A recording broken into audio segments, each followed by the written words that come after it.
okay, guys, it's time to get a little energy for the night, and I gotta make sure that I'm drinking some water, so we're just gonna try and bang them both out at the same time. I'm going to be reviewing Hydro Rush. Time to get up, start moving. Gotta reach out and grab my Crypto Rush and Hydro Rush. Let's go.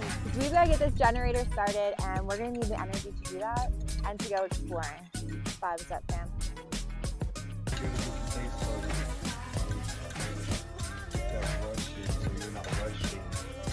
Cheers, fam. Okay, you guys have magnesium in here, 66 milligrams. Sodium, sea salt, 1,000. All right, it's pretty high. You got some potassium, keeps you nice and invigorated, keeps your bones and your joints going good, muscles from cramping up. Thank you so much for joining me, Matt, at 111 here podcast. How are you feeling today, fam? It is a beautiful, beautiful Tuesday here in sunny Colorado. How is it in your neck of the woods in North Dakota, right? If I'm not mistaken. Yep, North Dakota.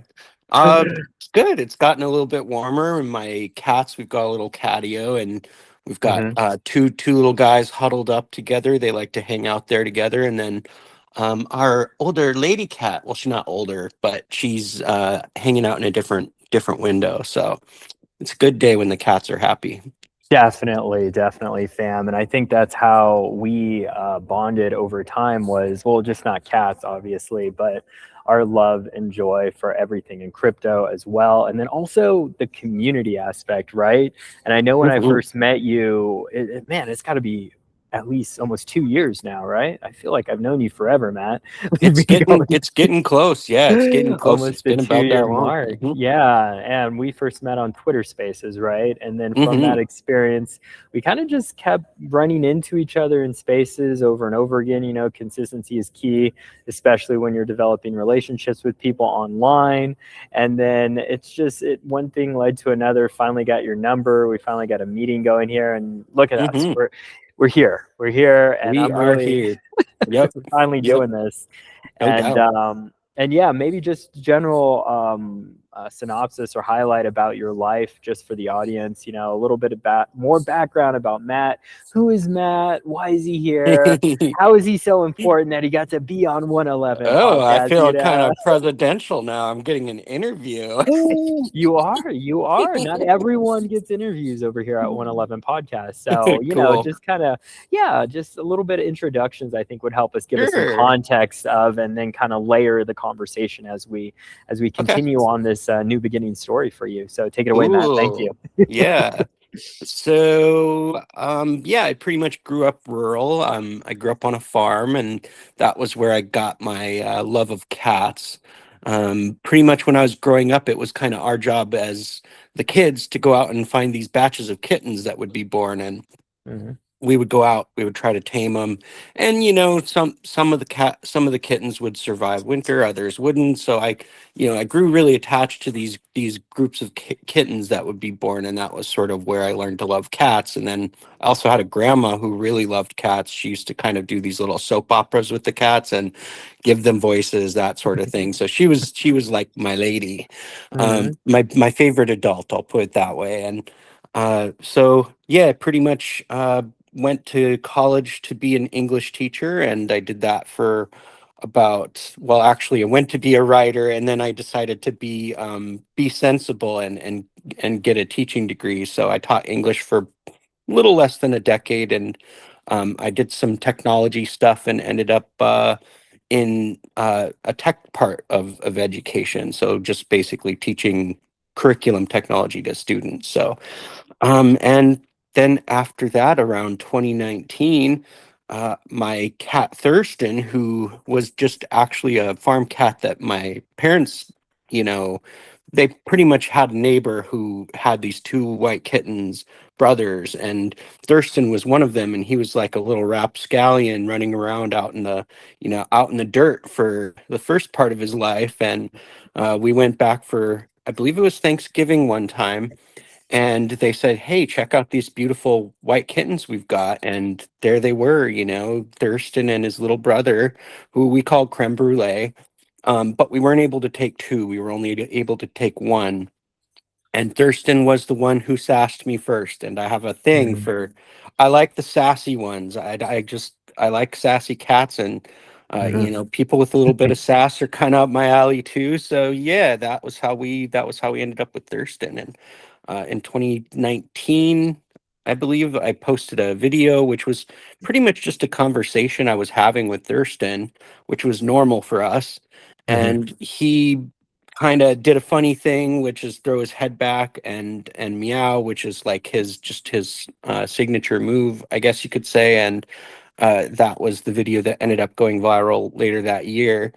And pretty much, yeah, it just kind of led me into social media, which, you know, I've always been an internet native, but I never, you know, I never really expected to be on social media very much. So Thurston was kind of my window into that. Yeah, I did notice that. And this was even before your virality. I just thought that, oh, this guy loves cats. You know, you had your Mhm. cat PFP for a while. All And of my I had to do PFPs are some proof. usually cats. Yep. Yeah, of Thurston, the white cat. I think that Hmm. was your first PFP that I encountered on Hmm. Twitter. And so from that interaction, I was like, oh, he just loves cats. I didn't know that you had a viral video until later on when I noticed. I was like, wait a minute. How does he have like so many followers? Like, I don't get it. Like, Yeah.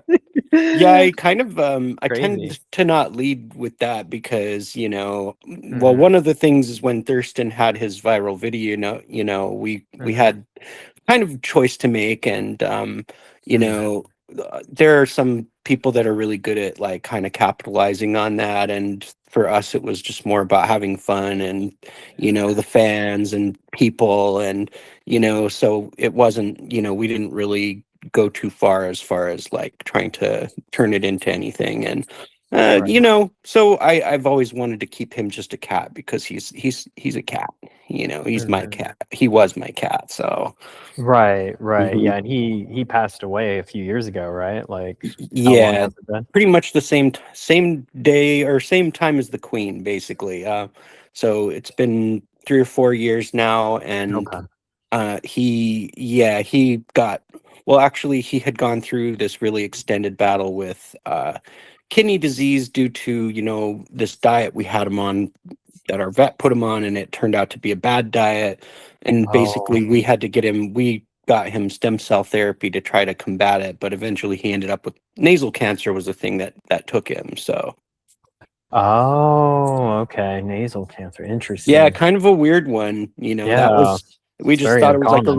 a runny nose, but you know, it turned out to, Wow. you know, be something worse than that, and that's how it goes. I did not know that was even a thing. Oh my gosh. Hmm. But yeah, I guess any type of cancer is, yeah, it's not good for sure.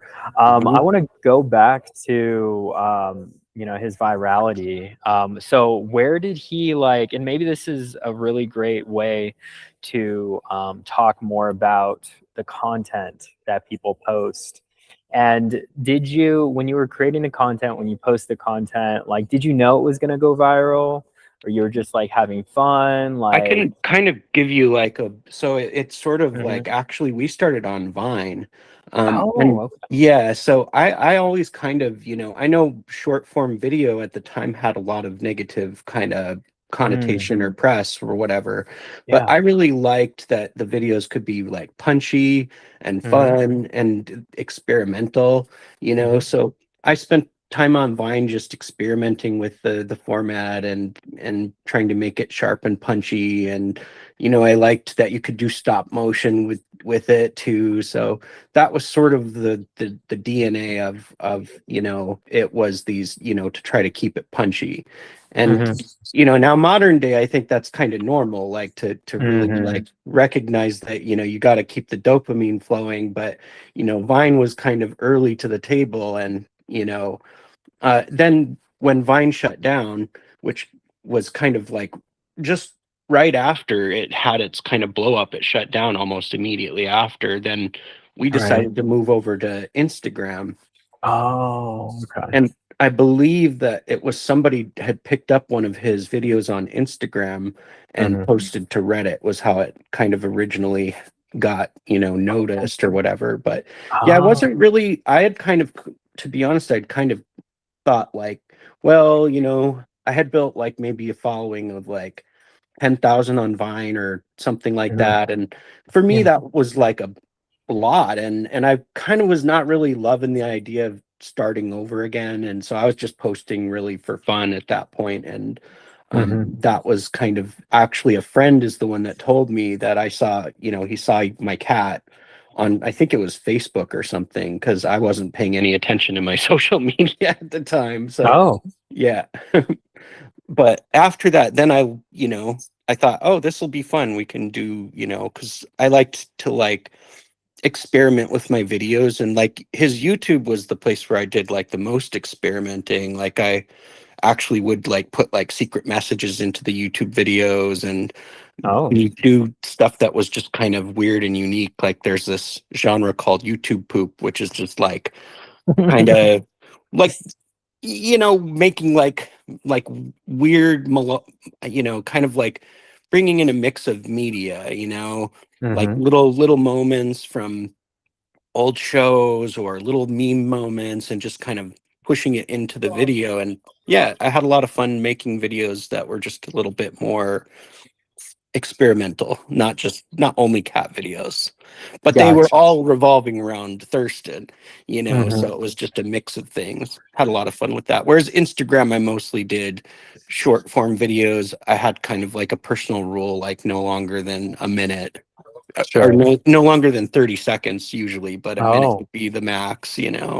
Right, right. Attention spans these days, Mhm. right? But then you were able to cut it in such a way where you would have multiple videos, I'm sure, that you could kind of like batch process, or did you have some sort of like system in place to do your videos, or you just kind of posted randomly?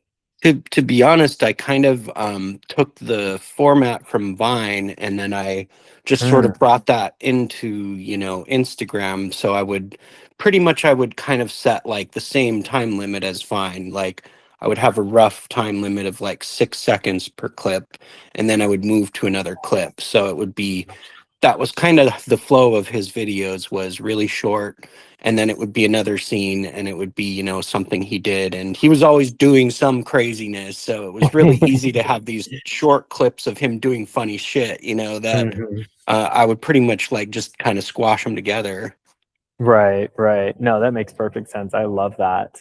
And Yeah, it was I fun. think, yeah, I think it was those funny moments that, that people really loved. And that's probably what gave you the traction and gave you the virality later. And then also Reddit, of course. Sounds Hmm. like Reddit did a number on Thurston. And a lot of people just fell in love with the cat. And, cats in general have always been trending on the internet Oh, I for think like, cats invented the internet. Yes, exactly. I love that. Yeah, not dogs, cats. Let's be clear on that. And I think just his personality, and people, they just related to him, and maybe his posture, and just that, that video, and it just like oof, Yeah. just went viral because of it. And you said you didn't really monopolize on the virality, like you had no interest. Like, did like brands approach you to sell like cat Oh, food or cat yes. Yeah, stuff, and totally. you turned it all down, huh? Because you were Well, just like having it fun, or was well, I'll kind of like explain, and this actually sort of dovetails into what I'm doing now. But mm, yeah, essentially, yeah, we really didn't monopolize on it. I mean, yeah. the most we did was we had a red bubble where we had pretty much just we picked artists out of our fan base, and basically we made enough on Redbubble to pay the artists, basically was about it. And then I did ads on YouTube, but Mhm. it's not like it was, I mean, it's not like it was probably a couple thousand over the whole course of it. So Oh wow. Okay. but at the same time, I mean, the incentive for me was like the fun of it. I really enjoyed being able to be out there and be creative. Like, Mm, I started out wanting to do creative writing, and mhm. being able to put videos on the internet, and kind of present them the way I want to present them and do fun stuff with them. That was why like YouTube was actually, even though he was most well known on Instagram and had the biggest number of following over there, YouTube was where I like really enjoyed, you know, Mm, making the videos because I could kind of do whatever I wanted, basically. got you, got you. Shoot any type of format, doesn't matter the length, and Yeah, just but kind we of have were fun with approached by it. people wanting to buy rights to it or whatever, and Hmm. you know, I know that some cat owners will, you know, they'll like want to track everybody down who's posting the video, but we Hmm. completely tried to lean the opposite way and pretty much told everyone, we told all our fans at the time, if you guys want to like make art and sell it, if you Hmm. want to, you know, make videos that we've posted your own, like Hmm. do your thing, make money on it, like go for it, go to town. Like he's always been sort of more like I've looked at it more as like he's, you know, not just mine, but he's sort of everybody's, you know, because Yeah. he's himself, you know, he's a really cool cat. He was just a one of a kind cat, and I think Mm, putting a cat like that under lock and key somehow is just a kind of a travesty, to be honest. I think yeah. that's true No. of a lot of cats, actually, but that's a No. Yeah. mhm. That's so true. It's good that you mentioned that. And I think, yeah, just having just the, I don't know, the awareness on that, I think is really important as a pet owner. And I love that you had that, yeah, just that awareness to really think about it and to really focus on the fun aspect of it all. And I think that's what we need to really do more of. I really think a lot of us on social media, we're always trying to find ways to monetize.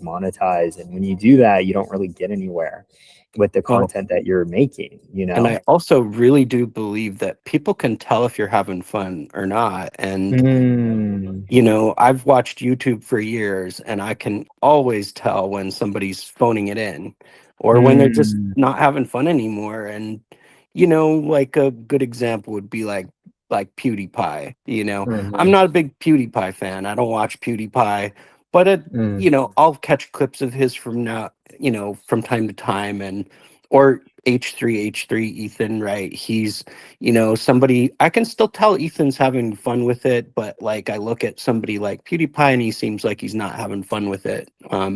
Although really. sometimes they'll find a way to have fun with it later on. But yeah, I Mhm. mean, it makes you kind of feel, I don't know, it just, you don't really want to watch it if they're not having fun. Right. Yeah, for sure. For sure. Yeah. I always feel like that too. And I always tell the people I work with too, I'm like, hey, if we're going to work together, we're going to have fun. Like, we're going to make this an experience because that's what life is made up of, all these little experiences. And you want to look back in your life and you want to make sure that you're having fun with the people that you surround yourself with, right? And that you're connecting and collaborating and Hmm. partnering and, just investing in, right? We're all investments too at the end of the day. Relationships, that's a big part of our time and energy. And so when we watch someone, right, even on YouTube, that's an investment of our time. So we really want to make Hmm. sure that we're experiencing that to the fullest. And if someone's not having fun, we clearly check out, right? Like, Hmm. we just don't want to, No doubt. we don't want to indulge in that, I guess, Well, so to speak. I'll So, say that's one of the reasons, you know, I've caught, you know, your videos from time to time as well. And, you mm, know, I like watching you do interviews and I like mm, watching, you know, you travel. And so to me, like you're a good example of somebody who, you know, and I know a little bit about kind of, you know, you travel a lot, you know, you're on yeah. the road. We've talked about, you know, travel before. I think that was one of our first conversations was just, I think we talked a little about Jack Kerouac or something like that. And, Yeah. My favorite but book, one of my faves. Yeah. yeah, so I mean, to me that comes through that you're, you know, that you're out there and you're on an adventure, and that's part of why, you know, that's part of why I gravitated to doing this podcast with you is just because, you know, I want to see you succeed. I'll be honest, I want to Oh, see everybody I come in contact with yeah. that I come to care about. I want to see everybody succeed, and for what Yeah. little part I'm able to help, I'll try to do that. No, I really appreciate you saying that, Matt, because yeah, there's been doubts in my mind. Not every day is a positive day, right? Like we Mm-hmm. all go through our ups and downs, especially as entrepreneurs like myself. Mm-hmm. And so it's a big challenge. Sometimes I feel like I'm Sisyphus, just rolling up Yeah. that rock up the Mm-hmm. mountain, back down, do it again, up and Mm-hmm. down, Yeah. and it's Yep. just like that's you monotony. you and you invest so much of yourself. Hmm. I can speak from experience to like doing, like in the last couple years I've been trying different things, and there are times where you're just going to be met with like sort of this yawning chasm of disappointment, and there are days where you just kind of want to cast yourself in. Yeah, but then I have to tell myself, I'm like, I don't want that life anymore. Part of the reason I travel is because I want a different life. I don't want the generic 9 to 5 that everyone is in that Hmm. rat race about. I've always wanted that nomadic life, So I'm Hmm. really proud to say that I am a digital nomad. I do travel around, I do capture different stories of different people, and Hmm. I do really enjoy it. And it's like, I always get to this point where it's like, okay, I love what I do. I have the energy. Now it's like, how do I monetize this? Right. And Hmm. it's really How difficult to make because it sustainable. yeah, exactly. How to make it sustainable. But that's another thing. It's like, I love what I do and it makes me happy. Right. And I shouldn't think about the monetization aspect, but at the same time, I do because like, it's almost like this is my thing. This is my bread and Yeah. butter. Well, So it's you're a like, human being, man. You gotta eat, you gotta have gas, I know, there's no I shame know. in No, taking there care of isn't. yourself. Yeah. Yeah, yeah, for Hmm. sure. But I'm just like that whole David Attenborough thing of like he literally had one path his whole life.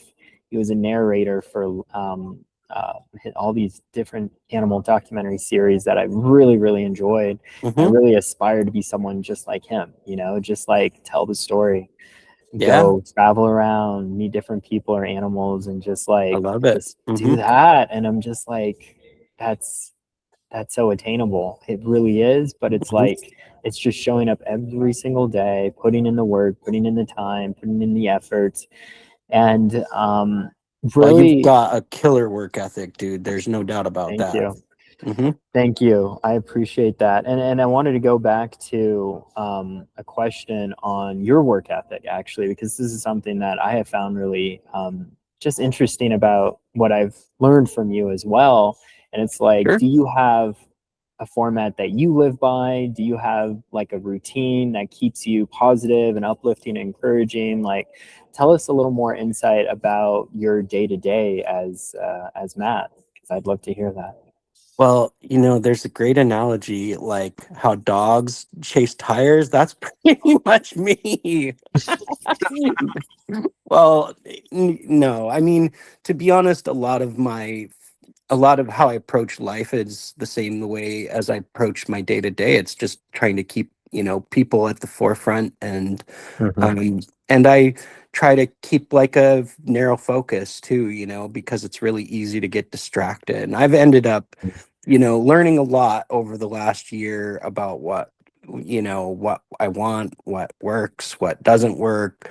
Mhm. Had a lot of disappointments, but ultimately I'm here. I'm gonna just keep putting one foot in front of the other and see where it leads, and Mhm. hopefully it leads someplace cool. Yeah, no, I love that. I love that. And I'd love to definitely dive in a little deeper on Sure. how you fell into crypto because that's Yes. where we kind of met. And I was like, okay, I'm sure you were aware. I was like, I know that question's coming somewhere. And so even Yeah. before the whole Thurston Waffles virality, Yeah. or I should say after that, right? Then you fell into Yes. crypto, or how did that kind Well, of line I up? can I'm kind of curious. explain exactly, Yeah, how I ended sure. up here. So, Sure. Take it I away. I first basically found out about crypto in probably 20, it was like the end of 2013. Mhm. So it was long time before any of this, and I was just a dude trying to make a couple extra bucks, pretty much was like what I was hoping to do, pretty much like a lot of people in crypto, to be honest. Mhm. And basically followed it throughout the years. And, you know, I'm going to just be upfront that I have some mixed feelings about crypto overall. I think that's not a Me too. surprise to you. I mean, you know, obviously there are Mhm, things about the culture that I really don't like. There, you know, mhm, is some obvious problems with the impact on the environment, you know, which is mhm, why I put most of my focus on crypto that's carbon neutral, but mhm, obviously it's, you know, still got its issues, you know. mhm, But anyways, that brought me to you know, and I never kind of like hid the fact that I was into crypto. In fact, there was this interview with Know Your Meme mm, from like during the whole viral thing with Thurston where I mentioned it, because at the time it mhm, didn't quite have the negative connotations it does now, right? mhm, But basically what happened was, you know, I think it was about a year and a half ago, I got a message from somebody who, and by the way, after Thurston passed away, I went through kind of a really bad time just in mm. personal life. And Makes part of it sense. was with Thirst, you know, because of losing Mm, Thurston, but of we course. moved and there was some family stuff and blah, blah, blah. So Mm, you know, I wake up one day, open a message, and it's somebody basically made a meme coin of Thurston, which immediately kind of set me off. It bothered me because, you know, mm, I mean, he's my cat, and you know, and this person was reaching out to me, wanted me to be a part of it, and like I knew enough about crypto to know like what this is. You know what I mhm, mean? mhm, And so I ended up sort of going into Telegram and just kind of meeting some of these people that were involved with it. And slowly over time, this really dumb idea formed of like using it to help animals. But that's what I did. You know, the last mhm, year, I basically I did a community takeover of that meme coin. I did a community takeover of a second meme coin.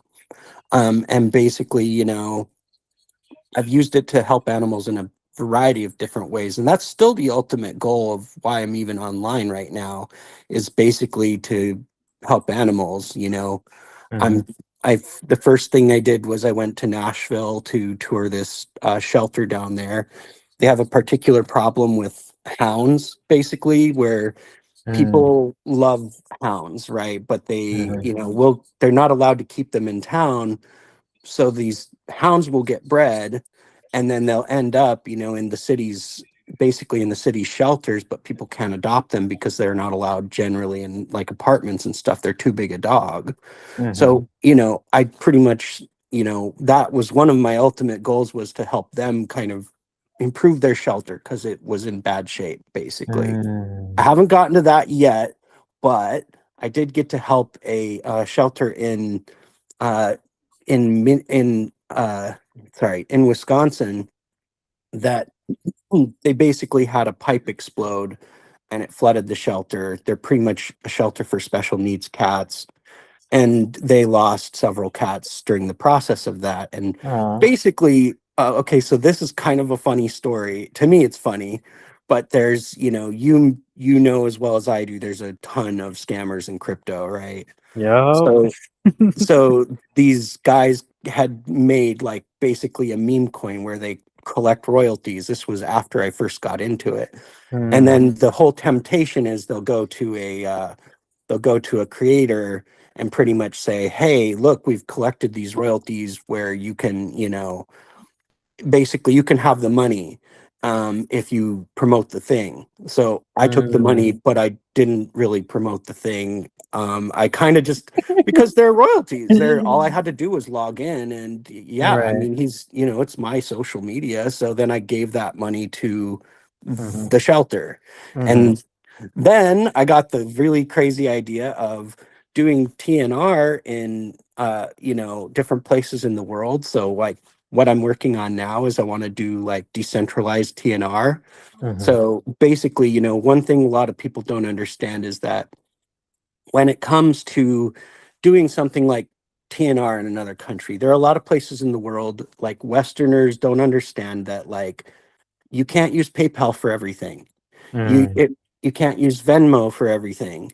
because Right. there are a lot of places where it's geo-blocked. So if you want to do Mm, something, for example, in Africa, or if you wanted to do something in a country that, you know, which here's my philosophy is that TNR has to be done everywhere.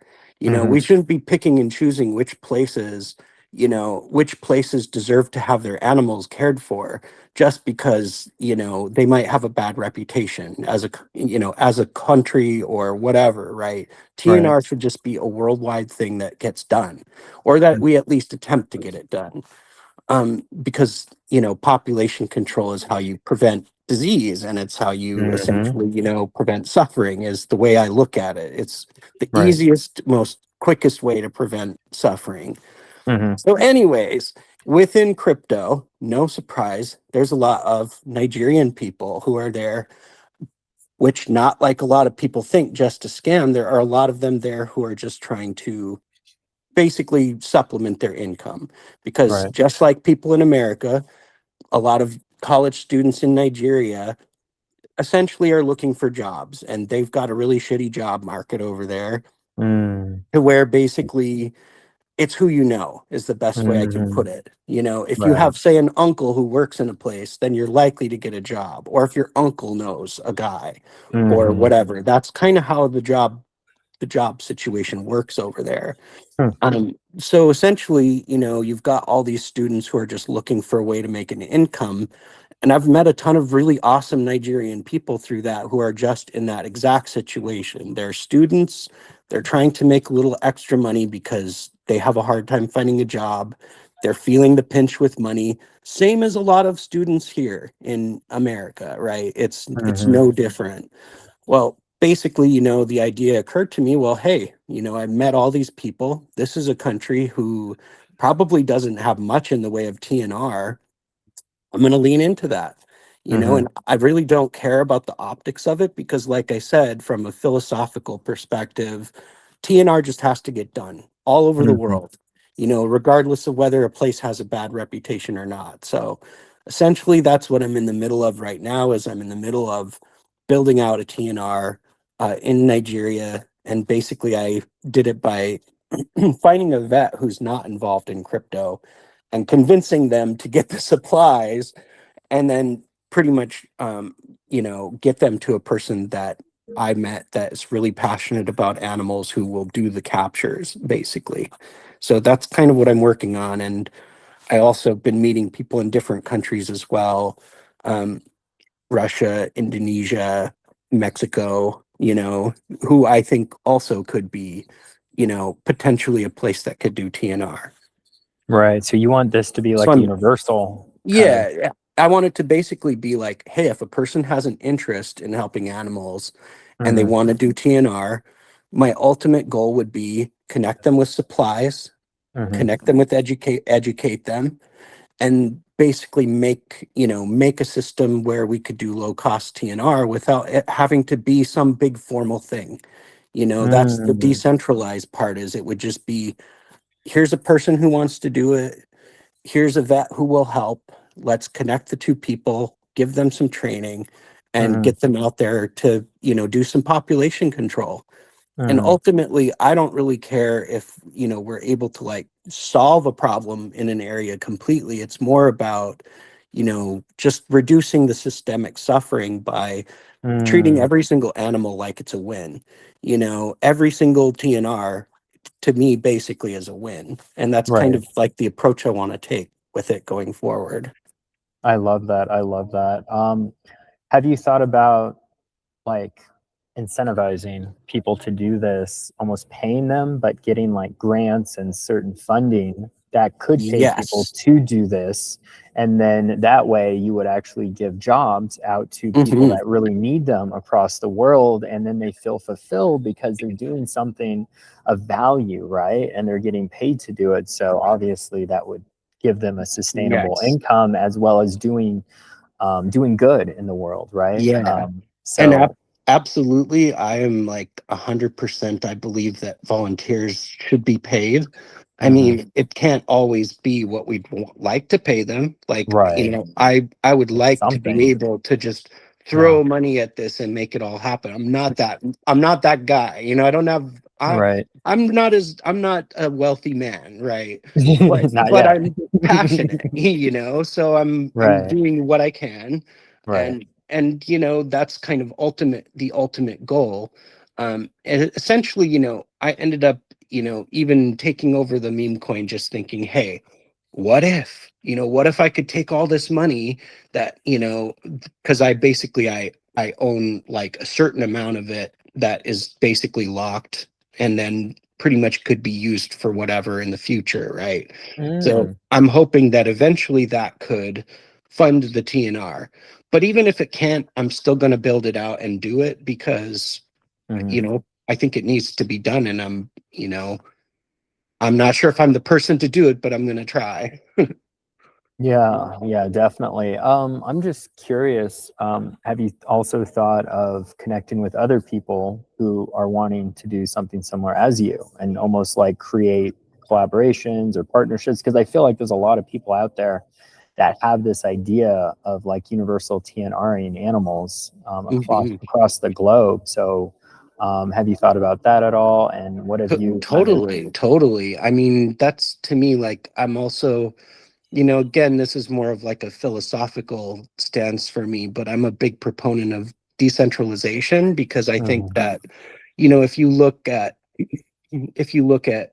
inequality, for example, mhm, a lot of inequality comes from the fact that we have these institutions that essentially broker power, right? mm, And that's why I really love the idea of putting power back in the hands of individuals who can work together.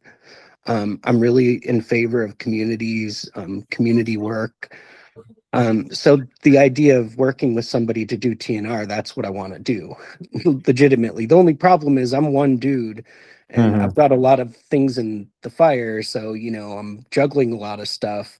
So it's like I kind of, I went down a lot of dead ends last year. I'll put it that way. Mm, I'll just level with you. I was partly hoping to get a little bit more buy-in from the crypto crowd when it came to doing the TNR. Um, right. and look, I get it. Everybody's really busy, but there wasn't as much buy-in as I was hoping for. And maybe Yeah. that was a misfire on my part, but ultimately, I've been down a lot of dead ends. So, I kind of, at this point, I'm maybe a little bit more reserved. I need to be convinced that something's, what it looks like. I'll put it that way.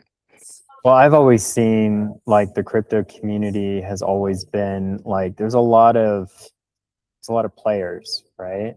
But there Mhm. doesn't seem to be a lot of buyers. There's not a whole lot of investors. There's just Yeah. people like Hmm. promoting their project, promoting what they have. So you invest in them, right? And there's a lot of, I guess, tribalism is probably the best Hmm. word too. And so I've always seen looking outside of crypto would probably be a much better bet, especially for what you're trying to do and hitting Absolutely agree. up like Habitat for Humanity and all these like really like even bestfriends.org, the charity that I've partnered with my Hydro Rush, and just getting these animal nonprofits on board because they might not have, let's say, any TNR kind of services. And if you offer them and Mhm. offer them in their area, I'm sure they would have volunteers that would be willing to go through your training. And this is just one idea I have for you. I've got actually Yes. quite a few different ideas. So maybe looking outside and really finding the people who are already doing what you're Yes. doing, but doing something a little bit different. They still care about animals, obviously, but they're not focused on TNR, and partnering Definitely. with them and like making it really pronounced that what you're doing is global, right? And that's a big deal too, because that's something that I think will definitely establish more credibility. And it's like if you've been working Absolutely. on it for the past few years too, there's like, oh, this guy's really serious. He's not just going to flake on Totally. out on us Totally. tomorrow. Totally. He's got educational materials. He's partnered up with this doctor, or many doctors around that actually want to offer this.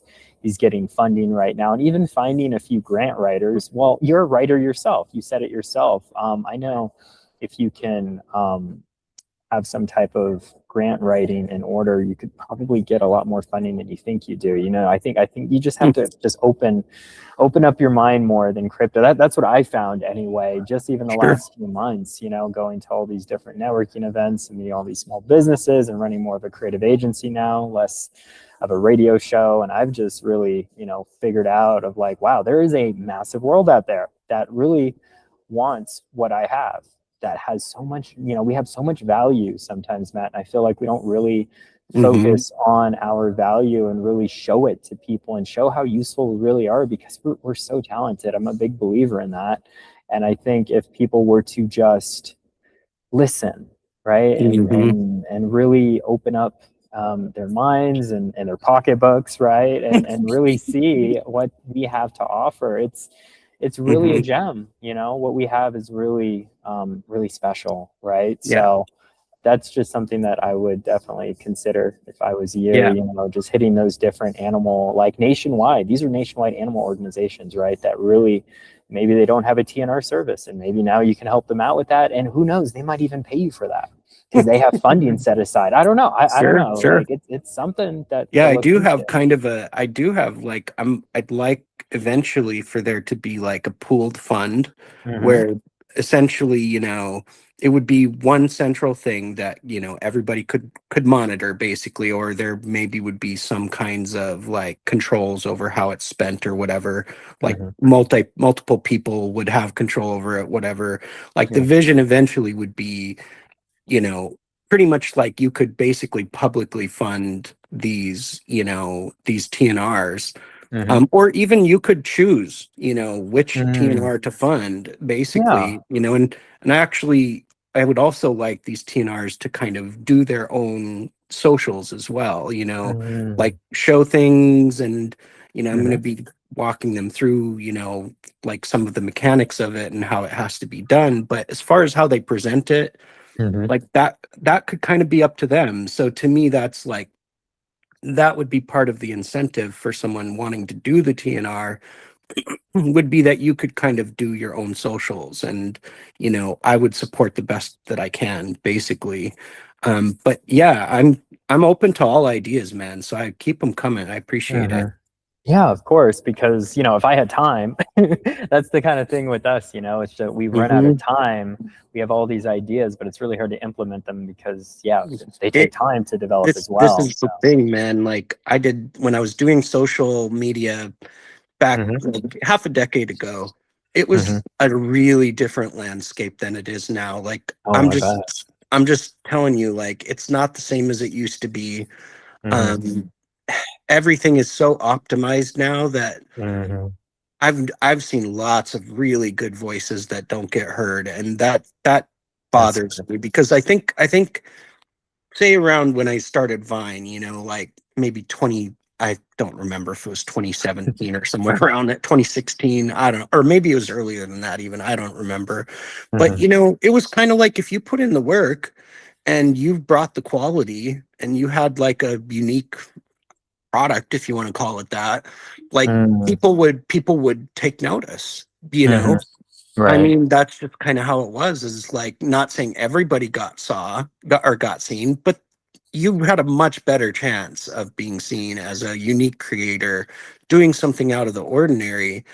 And it was similar to that in 2019, but, you know, coming back to social media after all these years, it's not like that anymore. It's like everything is about kind of leveraging the algorithms to get your stuff higher. And, you know, even when you see a good voice, people are so jaded and so tired of being kind of disappointed so many times, or of just, maybe it's just the dopamine treadmill, I don't know, but they don't really respond the same way as they used to. I don't know what it is, but it's definitely different than when I was doing it before. Interesting how we've come into this type of topic, because this is actually what I'm working with my clients. Like, okay, so I have small business owners at the moment that I'm working with their social media, and my job is to get their videos, right, to trend, to go viral, essentially, right? So I'm pulling out all the stops, all the AI I can muster to get these videos to perform. but not just to perform. So the certain types of people, right, certain target market sees it, buys into it, wants to contact, you know, I just take, for example, a realtor, right? I just had a meeting with a realtor today. And he's this close on booking me, right? I'm just sending him the proposal contract he's going to sign. We're going to be doing like this whole 90-day program of social media marketing on Facebook and Instagram. So it's like he wants results. And I'm like, yeah, it's tough in this type it of is. market to get those results. But at the same time, if you're not top of mind, we live in this attention economy. And if you're not posting something, like you're almost non-existent. So you kind of have to play the game. That's the thing. So, Regardless if, you know, your stuff is being seen or not, and he just needs someone to do it for him because he's just like checked out. He doesn't even want to do it. And I'm like, even if I do it for you, doesn't guarantee that you're going to get the success. Sure, you'll definitely, consistency is key. Sure, having great content is key too. But at the same time, it's almost like you're playing Russian roulette or something, you know? Absolutely. It's really hard to really figure out what piece of content's going to trend, what's going to not. Usually, if it's funny, usually if it has an animal or a kid, or you know, like you kind of know what's going to perform a lot better. But at the end of the day, you know, like I don't really even think we need to be posting just for the sake of posting, especially for business owners who want people to buy their services or products. We need to be posting that focuses on our authenticity, right? Of who we are as people. Are we relatable? Do they like us? Do they trust us? And then will they start paying us? And are we actually solving a problem for them? Yeah. You know, that's the biggest takeaway. So just showing that type of content, and sure, maybe that content isn't viral, but that content's good, and that content's going to, you know, that's going to show up for that realtor when the buyers see his face on social media, and they're going to really like him because he's being honest with them. He's being honest about his day, and he's being honest about the house. You see what I'm saying? So I think regardless of, you know, how it performs, it really needs to be about the people that you're serving, essentially, right? The certain demographic, the target market. And I'm like, if I do that, if I can come out with my market research on ways that I can implement to get him to continue my service based off of what we're showing his audience, his target audience, of solving a problem to buying a house, like I've done my job. You know, so I think it's more in line of now it's getting really niched down, right? Like niches are in the riches, so to speak. And like if you know, I want to see more cat videos, obviously I'm going to go to these cat profiles and I'm going to enjoy this because it's fun, right? And I even told this guy too, it's like, it's got to be fun. It's got to be adventurous. It's got to be an experience. It can't be boring because they're going to check out. You know, so I think we just have to make social media fun again. And I think we're getting a little more, you know, we're just taking it too seriously, and we're just thinking about the money aspect again. But I'm like, it's got to be more than that, because people aren't going to invest in you if it's just all about the money. Anyone can make all the money in the world. It's the relationships, right? It's like, and I even told them there's like 3 pieces of content that are always out here. There's educational, there's relational, and then there's aspirational. This is literally the 3 pieces of content we always see throughout. Is it informative? Is it educational, right? Is it like relational? Are we seeing you with friends? Are you having a good time? Your lifestyle, who you're connecting with, right? Or is it aspirational? Are you inspiring us to do more than just what we see? And I think those 3 pieces, and I learned that from another podcast, by the way, just throwing that out. You can use that for what you want. Because I'm a big believer, like that's really what it comes down to when you're looking at content. And notice that next time when you jump on, when you doom scroll or whatever, Matt, about this content that you're looking at, you'll see it's only those 3 categories, nothing else. So but anyway, I went on a little bit of a rant there. No, not at all. You're very knowledgeable about it. I mean, I consider myself kind of I'm like a bit of a dinosaur when it comes to social. I mean, I know how it works and everything, but as far as like my own posting, I just sort of, you know, just do it and I'm not usually thinking about, you know, I don't usually think about how it'll land, and that's doesn't serve me, you know. But at the same time, you know, I think that as I kind of get, you know, further into this, that will become a part of it that I need to think about more, you know. I guess the best way to put it is I'm really passionate about ideas. You know, that's the part that is fun for me. The actual, like, how, you know, how to like you know, get it to be more seen, get it to be more viral. That I don't really enjoy that part of it at all, to be honest. It's just not for it's not for me. It's hard. It's hard for one thing. It's confusing.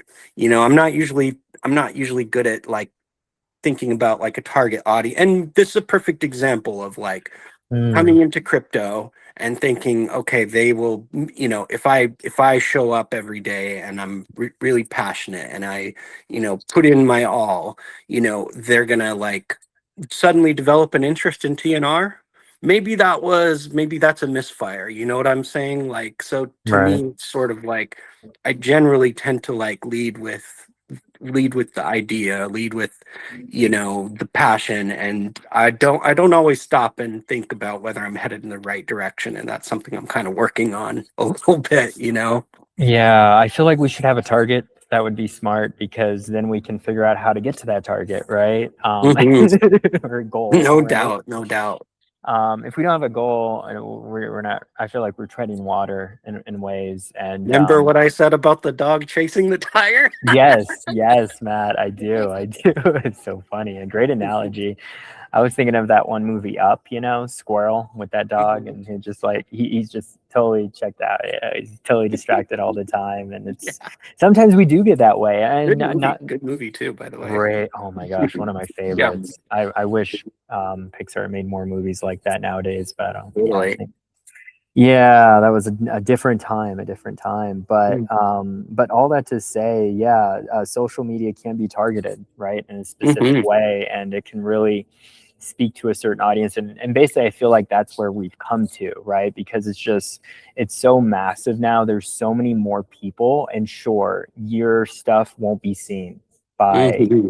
probably 99.9% of people out there. But you know what? It doesn't matter because only if the small percentage that actually care about the type of Yeah, content that you're serving them, those are the people that matter, right? And that yeah, yeah. consistently keep them coming back. So it is harder. It is harder for sure, but that's why you need to just do a little more market research if you Sure. really Yeah. did want to kind of implement those things. And this is what I walk through with, you know, my creative agency. But at the same time, I think it's just interesting, you know, content will perform regardless. And I've seen this so many times on TikTok. Do you spend much time on TikTok at all, or are you mostly just You Instagram? know, I had a period where I was on there more, but not Yeah, lately. Hmm. got you. And I've just noticed just some stupid posts, stupid videos. They just perform so well, and I'm thinking to myself, why? I mean, you know, it Yeah. doesn't make any sense. And Uh-huh. maybe some of it just doesn't make sense. You know, I'm just like, Totally. The I don't know. absurdity of life. The absurdity, right? So it's like as much as I want to preach about what you should do, like some of it will Hmm. just trend automatically, just based Yeah. off Well, maybe the actually, person or the influencer, yeah, right? going So, back to Thurston's meme, you know, mhm, I've said this many times before.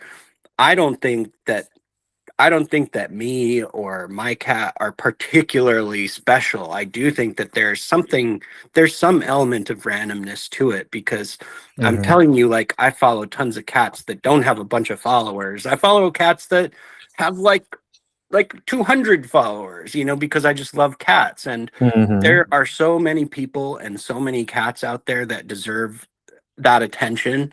Like, mhm, if you can deserve attention, I guess is what I'm trying to say is like, I think mm, that there are tons of interesting people out there, tons of interesting animals out there right, that just for whatever reason don't get seen. And you know, mhm, there's some level of chance to it. I really do think there's just a certain level of chance to it, you know, and that's like a tough pill to swallow if you're mm, somebody that's out there trying your ass off to, you know, make it happen, to think like, hey, maybe I can try my ass off and it still won't happen. Like, that is a tough pill to swallow for sure.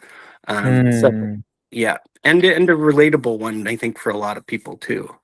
mhm. Here's a question: do you feel Sure. like everyone should be seen? Hmm. Okay, I'll put it this way. I think everyone should be seen, but that doesn't tell you how big their audience should be. Mhm. Being seen to me, like this is maybe part of the issue with social media is we've placed such an importance on numbers and how big and how many, when the Mhm. reality is, even if you have two people that care, like that's two people that take time out of their day to pay attention to something you have to say. Like that's valuable to me. And I Mhm. think I think if you're not trying to use social media as a way to like make a living, then you should be happy with two people that pay attention. I mean, that's an accomplishment. Um, Right.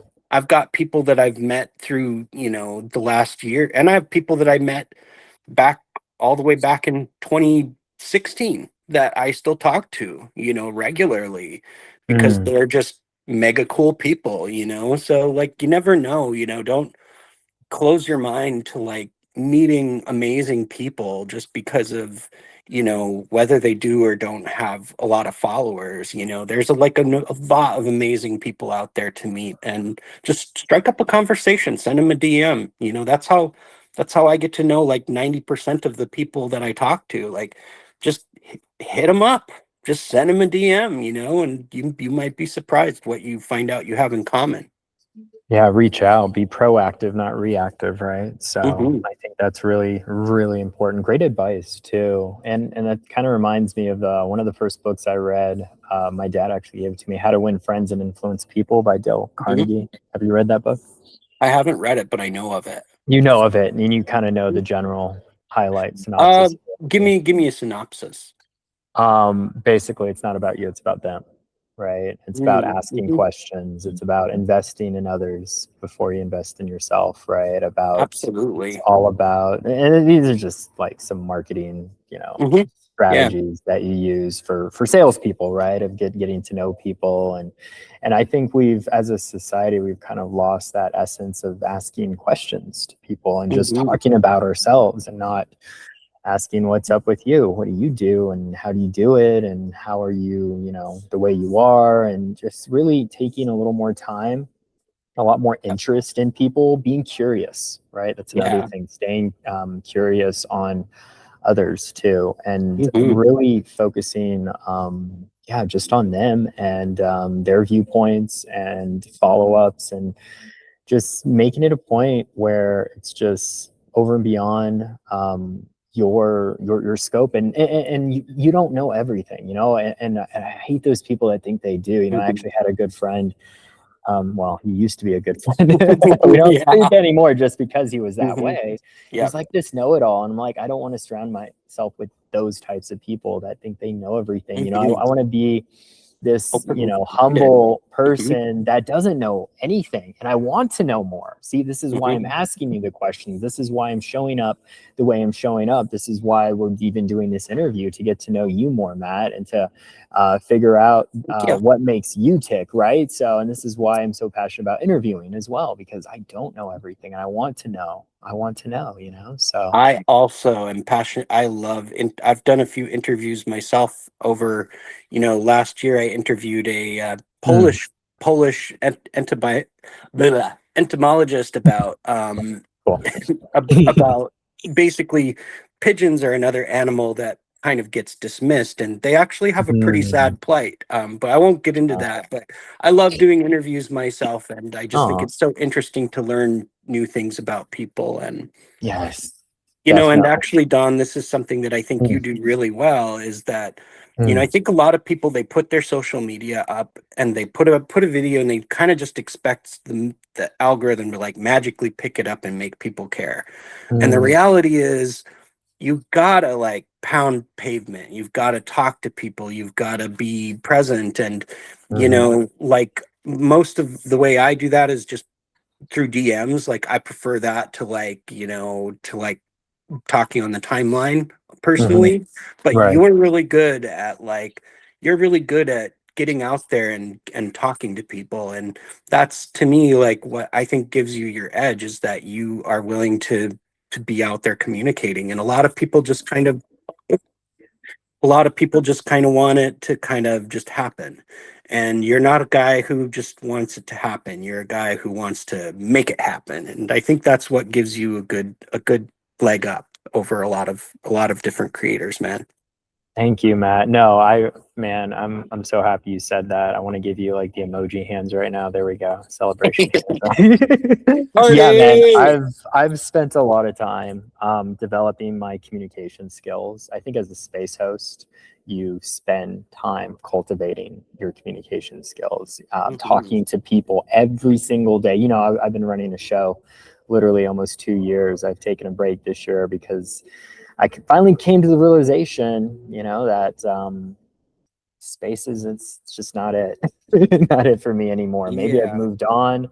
Maybe it's just something that I just need to take a break. Maybe I'll come back to it. I don't know. I feel like for me, I just want it to be a little more targeted because, you know, like you, I spent just countless hours in them. And I will say it was great for networking. And it was also great for me to get more comfortable talking in front of people because, you know, I wasn't comfortable talking in front of people at the beginning of last year. And then I talked to people all year basically. And but yeah, there's a lot of your time is valuable, you know, and I feel like that's what Spaces kind of misses is it just kind of wants you to always be there, you know, instead of having it be for something important. And I think if it's important and valuable, then it's worth doing.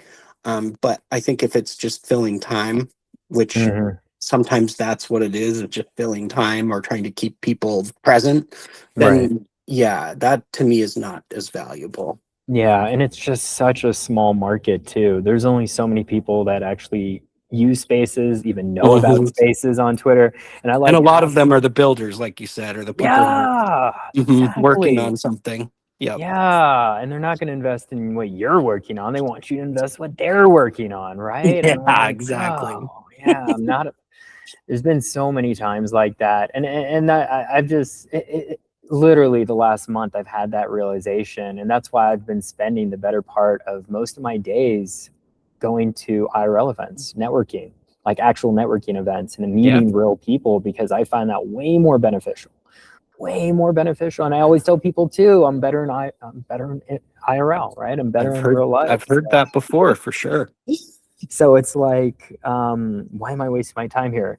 Albeit I still do live streaming. I think live streaming has its place, and I think it is gaining traction more on other platforms, especially on TikTok. And that's where I've been spending a lot of my time from Spaces doing more TikTok lives. So you can always catch me later in the evenings, probably a little bit later today, because after this, I'm going to actually be going to a running club and getting my run in for the day because I haven't done my daily workout. I'm very into health and fitness. I think you know this, Matt. So I do know. This man is running freaking marathons. I know. I'm running to the cupboard to get a box of a bag of Doritos. No, I'm just kidding. Not that bad, but still. So bad for you, Matt. Don't do Doritos. No, I don't. I'm joking, of course. Well, sometimes. Pretzels are fine. You get that salt. I like pretzels. You know? Pretzels are great. You get that with some Hydro Rush. You know, you get the extra salts. You know. Actually, we do sometimes to replace the chips. We do like oil and salt on like those seaweed crisps. Right, they're pretty good. I like those. They're healthy for you too. I love the seaweed crisps. They're not bad. So good. But yeah, we're just kind of like, I just find more value in live streams and then also podcasting like this.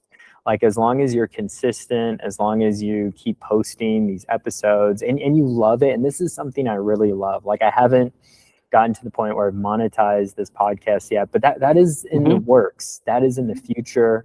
Met some incredible people. I just attended this like huge business conference in Denver last weekend. So I'm going to be interviewing some of those folks on this podcast and getting a little more, you know, like diverse in the people that I'm interviewing too, because a lot of my interviews are from crypto, right? That was my world, but now I'm stepping into like this other world, and it's definitely a lot more fun. It's a lot more rewarding, and I just see more of the value in other people's ideas, thoughts, even from different parts of the world, you know, Yeah. and it's really cool how this podcast is really transforming. And honestly, I think, you know, if I could do anything in the world, Matt, it'd just be doing this, talking to people all day Beautiful. and getting paid to Beautiful. do it. So we'll get there, but Heck yeah. I'd love to be there and watch it happen, man. I hope it does. I hope yeah, it man, does. it will. I know it will. As long as you've got that consistency. And it's honestly, it's just a numbers game. The more people you meet, the more people you connect, the more successful you will be in the future. It's just you Yeah. have to keep showing up and keeping that positive mindset, having good energy.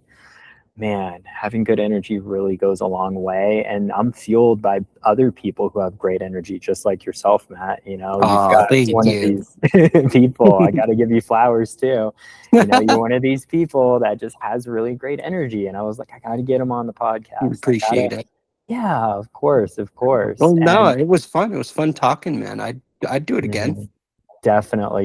You know, I was gonna say, yeah, we're kind of winding down here, Mhm. and I know I don't want to take up any more of your time. Just had a few more questions, if you don't Sure, mind. shoot. Too. Kind of just wrapping it up here, No but I'd doubt. love to get your take on the future of Matt. Where do you see yourself, let's say, in the next Ooh. 3 years of your life? I did a 5-year thing, but that might be a little too long. Mm. Or maybe, I don't know, maybe just a year from now.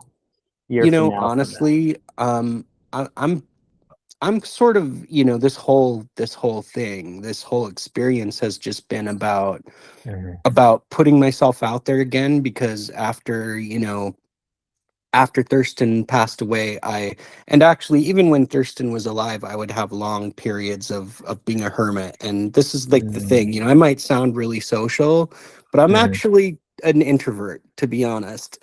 You know, people mhm, are kind of hard for me. And so, you know, putting myself out mhm, there again, especially doing things that I know people are not going to like getting involved with this meme coin and help, you know, trying to do this thing in Nigeria. Like I knew people were not going to there were going to be a lot of people that didn't like that or didn't understand what I was trying to do, even if mhm, I have good intentions.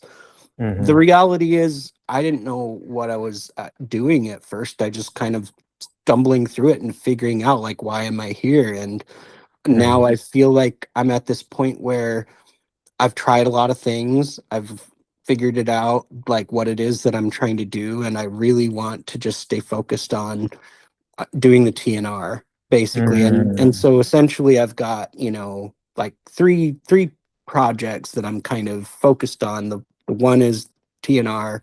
I've mhm, got, you know, pretty much some people that I care about that I try to help, and then the third is basically just kind of to just spread general kindness, because I want to see a return to kindness. I think that's something that's been lost the last couple of years. People are not very nice to each other, and that kind of makes me sad. mhm. So yeah, what I want to do in the next year and the next 3 years is just continuing to work on anything that helps animals, and then just to try to kind of spread kindness and make it cool to be nice again, because it's needed, man. It's needed for people to just be nice to each other. Definitely. No, I completely agree. Definitely have to be nicer as a culture and just as a society too. I feel like, yeah, we definitely need to spread that nice gene around. Need more Yeah. kindness for sure. You got to Well, I show am more from the kindness. Midwest, so you know, I mean, you know what they say about Minnesota nice. So, I mean, maybe Uh-huh. maybe that's where it comes from, that I want to spread it around a little bit. But Maybe. I don't know. Yeah, my dad's from Minnesota. I think I got that gene as well, you know, and then also that whole like Southern comfort kind of feel too. Growing up in the uh South has kind of made me that way. mhm, So yeah, I definitely resonate with that too. Yeah. cool. But yeah, where can people find you, Matt, if they want to, let's say, connect with Honestly, you or get if involved with what you're doing with the if they TNR, want to let's say? if they want to have just a direct, like just an honest conversation with me, the easiest place would be Discord. Okay. And that's just Thurston Waffles. But also Twitter, I'm Hmm. still doing Twitter, but not as heavily. But I am kind of gonna be coming back to Twitter now that my TNR stuff is taking form. Okay. So yeah, Twitter or Discord would be the ideal place. Okay. And that's at Thurston Waffles. Is that your Um, handle? so for the you mean for the For the for the Twitter or Twitter, Discord? Yeah. For Twitter, it's just at Thurston Waffles. Mhm. And on Discord, it's Thurston.waffles. Okay, perfect, awesome. Mhm. Anything And else? I love to have a conversation with just anybody. So if Yeah. anything you're hearing, if you just want to have a conversation with me, I literally will talk to anybody in the DM. So just shoot me a message. Discord's the easiest place to for sure reach me, and I'd be more than happy to talk to you about literally anything. Doesn't even matter if it's, related to TNR. It can just be life stuff, cats. I don't care. I was gonna say, if it's not about cats, I don't want to hear it. No, just kidding. No, true. You have to at least send one cat picture. Right, at least, That's like the awesome. price of admission. At least, come on. But yeah, man, Matt, I appreciate your time as always. Thank you so much for an amazing interview. Oh, you bet. And enjoy the rest of your productive Tuesday, which I sure you will. And Thanks. yeah, we'll see you next time, Matt. Yeah, it was Appreciate awesome talking, Don. Take care, man. Take care. You too. Bye bye. You bet.